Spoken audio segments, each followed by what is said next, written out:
साक्षी कांबळे आत्महत्या प्रकरणी उपमुख्यमंत्री एकनाथ शिंदे यांनी पीडित कुटुंबाला फोन केला। फोनवरून एकनाथ शिंदे यांनी कुटुंबाचं सांत्वन केलं।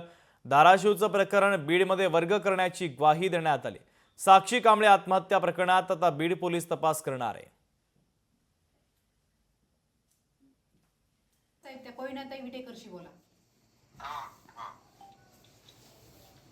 नमस्कार सर।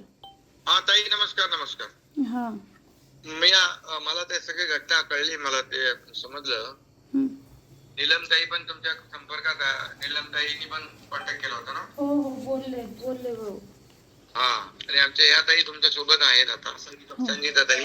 हो तर मी आता आयजींच्या बरोबर बोललो या विषयावर, आणि दोन्ही एसपी जे बीड एसपी आणि धाराशिव एसपी दोन्ही एसपीच्या बरोबर माझी चर्चा झाली आता, आणि आयजी शर्मा आहेत त्यांच्याशी बोललोय मी।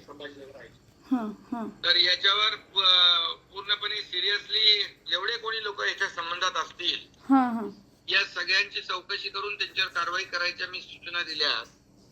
आणि पुन्हा जो मुलगा अटक झाला त्याला बेल झाला, त्याला पुन्हा अपिलात वरच्या कोर्टात पण जायला सांगितले।